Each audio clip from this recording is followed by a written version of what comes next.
Good Saturday morning, everybody, and welcome into the Auburn pregame show brought to you by Medical Properties Trust. I'm your host, Simone Eli, alongside Tom Green this morning. It is week 11 of the college football season, and Auburn is back home against Texas A&M today. Kickoff set for 6:30, Tom. There's been a lot going on the Plains over the last couple of weeks. A coach firing, Cadillac Williams taking over as the interim guy, a lot of excitement. Outside of maybe exciting, what's the vibe been like around this Auburn program this week?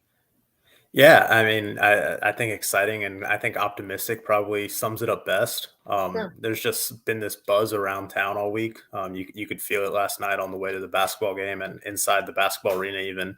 You have a sold out, early November non-conference game against a, American Athletic Conference opponent in basketball, because all these people are just in town excited for, a sellout game at Jordan-Hare Stadium in mid-November with a team that hasn't been very good this season. Sure. I think this is their, seventh home game this season. This is the third sellout. The only other ones were Penn State and LSU. So there's a lot of buzz and optimism around this team right now with Cadillac Williams as coach. Yeah, it certainly is. The Cadillac hype train is real, is the notes that I have for today's game. These two teams kind of headed in the same direction when it comes to a win-loss record. I mean, 5 straight losses, 3 and whatever it is on the season. It's not great, somewhere near the bottom of the SEC West. But if there has been a bright spot, it has been Cadillac Williams. And it almost goes to show, Tom, like, how thirsty, how hungry this team has been, this program, this fan base. Everyone's surrounded by Auburn, just to have a leader who seems to have as much passion for Auburn as they do. Yeah, and certainly the end of the Brian Harsin era, there just weren't good vibes around the program. And I think when they named Cadillac Williams as interim head coach, I mean, this team, these fans, this city has really kind of rallied around not just the team, but around Cadillac. He's one of their own. He's a former All-American here. He's one of the best running backs in program history, a first-round draft pick, NFL Rookie of the Year.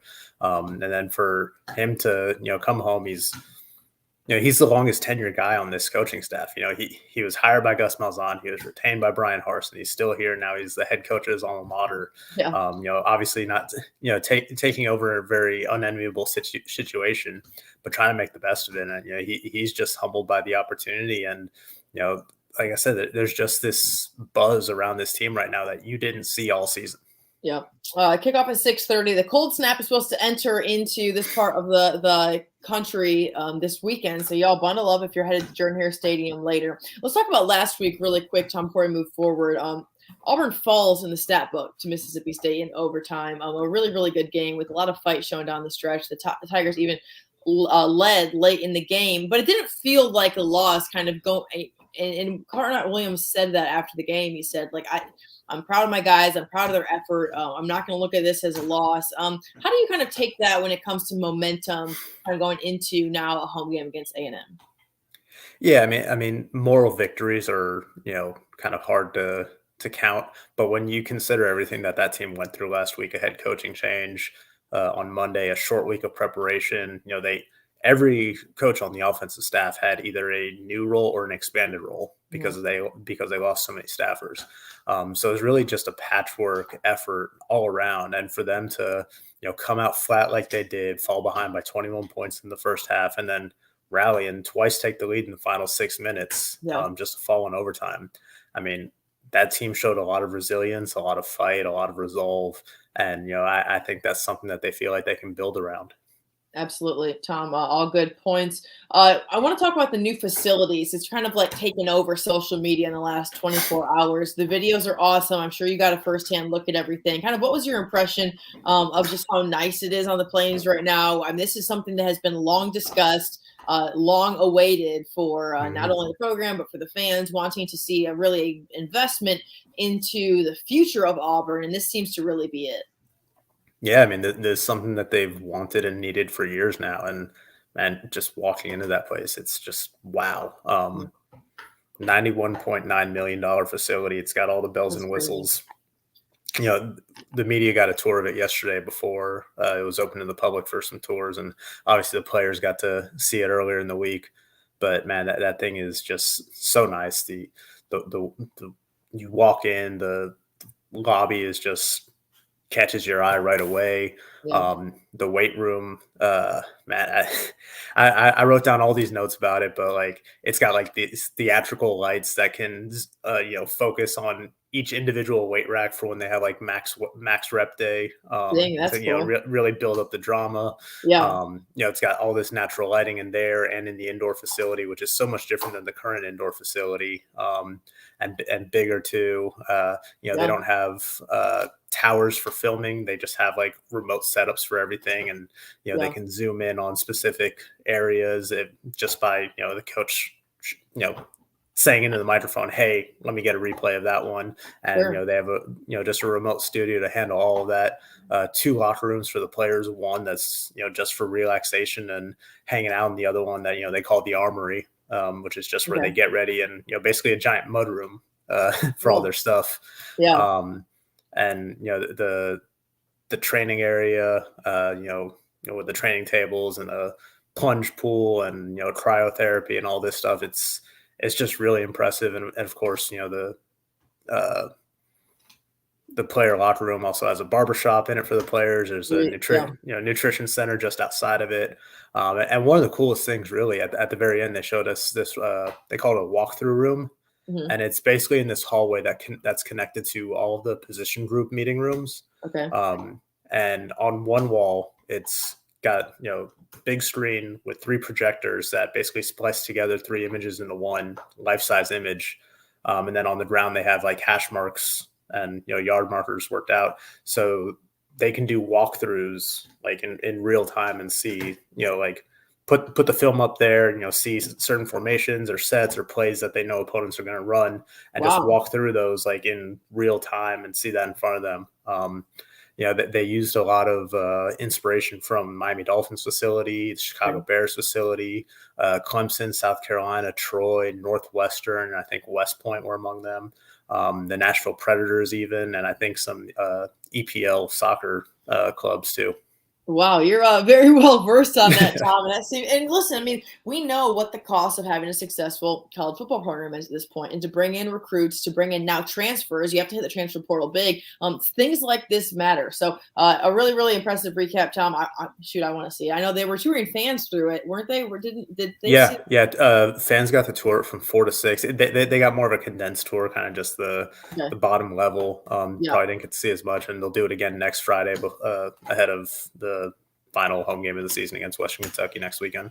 Very cool. Guys, if you're just tuning in, it's the Auburn pregame show brought to you by Medical Properties Trust. The Tigers host Texas A&M, Jimbo Fisher and company. Not where kind of folks thought they would be, having number one recruiting class, all the offseason drama with Jimbo. Both teams 3-6, kind of fighting for their lives in the bottom of the SEC West. But when it seems like there is maybe some momentum, I think it certainly is with Auburn, Cadillac Williams, and what he has been able to bring this program. Let's talk about Robbie Ashford quickly. Some passing concerns that I think that are nothing new when it comes to Ashford, but this is a guy who has made some big plays, has the playmaking ability, definitely on the ground in moments. What do you see out of Ashford kind of going into the last couple weeks of the season now? Yeah, I mean, obviously he's still a very dynamic playmaker with his legs. They just need to find a way to get more consistency and put him in better situations to succeed in the passing game. I mean, you look at last week, I think it was 7 of 22, averaged fewer than 4 yards per pass attempt. That's just not going to cut it. Their passing game was non-existent last week against Yeah. Mississippi State. And, they really won that game because of their defense and their run game. Yeah. Or not won the game, but put themselves in a Sure. position to come back from down 21 because of those aspects. Cadillac said it this week. They need to find a way to be more balanced offensively. He's confident that obviously Robbie's going to keep coming along. He's shown some glimpses of what he can do, Yeah. but also just this offensive staff with Ike Hilliard and Will Friend kind of as co-offensive coordinators, kind of thrown into that role last week. Things are a little bit more normal this week. Things are slowing down. Cadillac seems pretty confident that they're going to, have a chance to develop a better game plan to set Robbie up for success.